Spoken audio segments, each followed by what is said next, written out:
Tahun 1328.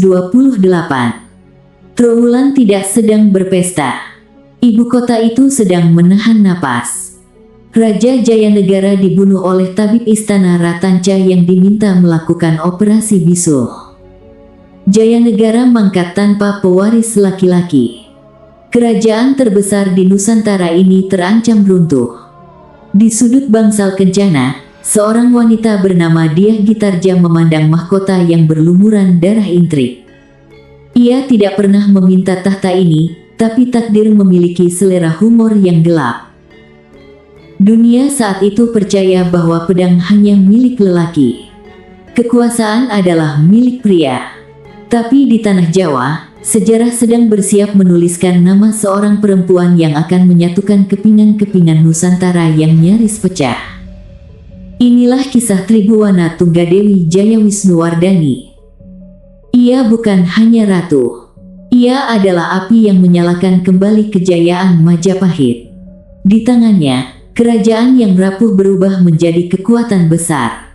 Pemberontakan dipadamkan, wilayah diperluas, dan seorang Mahapatih legendaris mulai menorehkan sumpahnya. Siapa sebenarnya Tribhuwana? Bagaimana ia memimpin para bangsawan laki-laki? Apa yang ia korbankan sebagai perempuan dan sebagai ratu? Ini bukan sekadar kisah sejarah. Ini adalah kisah kepemimpinan, keberanian, dan cinta.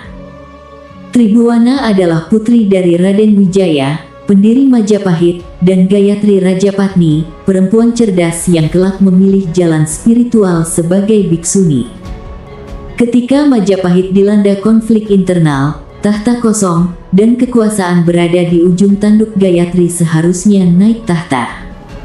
Namun sebagai biksuni, ia tak bisa memerintah langsung. Maka putrinya lah yang maju. Bukan karena ambisi, bukan karena haus kuasa, melainkan karena tanggung jawab. Pada tahun 1328, Tribhuwana dinobatkan sebagai Ratu Majapahit. Bayangkan, seorang perempuan duduk di singgasana tertinggi, menghadapi para senapati, pejabat, dan bangsawan laki-laki yang terbiasa diperintah oleh raja pria. Tidak ada catatan bahwa Tribhuwana memerintah dengan emosi. Tidak pula dengan kekerasan. Ia memerintah dengan legitimasi, kecerdasan, dan ketegasan. Ia memahami satu hal penting, kekuasaan bukan soal gender melainkan soal kepercayaan dan hasil nyata. Di usia yang relatif muda, ia memimpin kerajaan yang penuh bara dalam sekam. Tribhuwana naik tahta bukan di masa emas, melainkan di masa bara. Pemberontakan Sadeng dan Ketah di Jawa Timur menjadi ujian pertamanya. Banyak yang meragukan, mampukah seorang wanita memadamkan api pemberontakan? Sejarah mencatat, ia tidak hanya duduk di singgasana. Ia adalah panglima. Di bawah panji gula kelapa, ia mengkoordinasi serangan. Namun, di balik peperangan itu, ada ketegangan internal antara dua sosok kuat, Gajah Mada dan Rakembar. Tribhuwana berdiri di tengah, menjadi hakim yang adil bagi ambisi laki-laki di sekitarnya. Ia menunjuk Gajah Mada sebagai Mahapatih. Keputusan ini mengubah sejarah Nusantara. Pemberontakan berhasil dipadamkan. Stabilitas kembali. Dan nama Gajah Mada mulai diperhitungkan.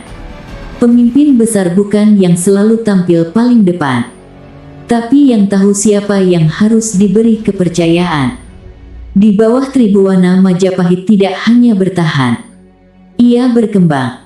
Ekspansi wilayah ke Bali dan daerah sekitarnya. Perdagangan diperkuat. Administrasi diperbaiki. Kerajaan menjadi lebih stabil dan lebih dihormati. Di masa inilah Gajah Mada mengucapkan Sumpah Palapa. Di sebuah balairung yang sunyi, Gajah Mada mengucapkan sumpah yang terdengar gila bagi telinga zamannya.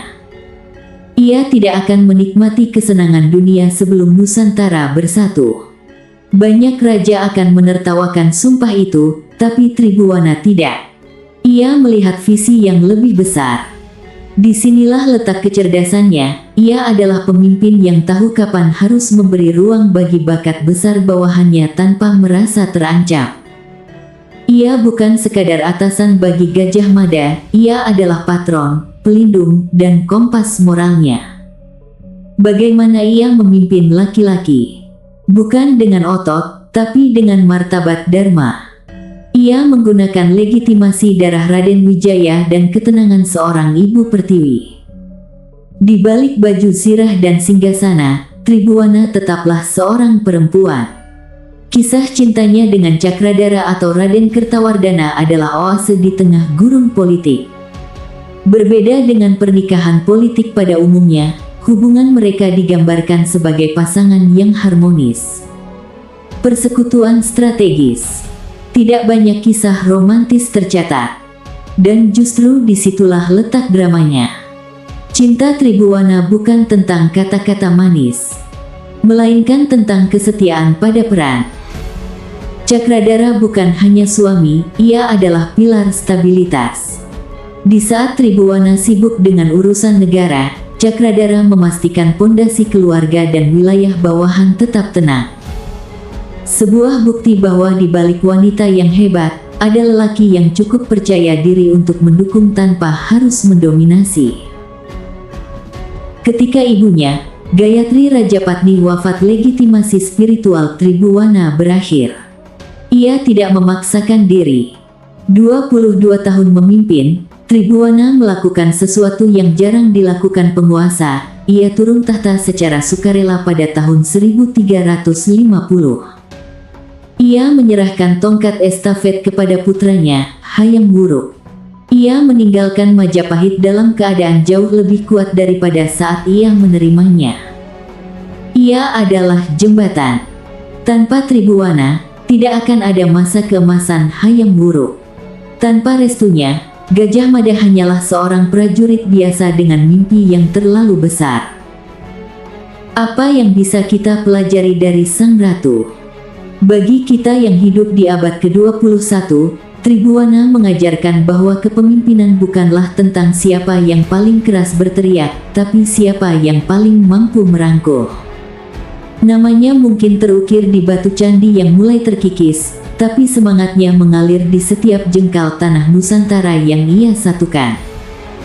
Ia adalah bukti bahwa matahari bisa terbit dari rahim seorang wanita. Jika obrolan seperti ini memberi makna, jika kisah sejarah membuat kita berpikir ulang tentang kepemimpinan dan hidup, silakan beri like sebagai tanda bahwa percakapan ini layak diteruskan. Dan subscribe ke obrolan Haris, agar kita bisa terus duduk bersama membaca masa lalu dan memahaminya untuk hari ini. Saya Ken Utami, pamit. Rahayu.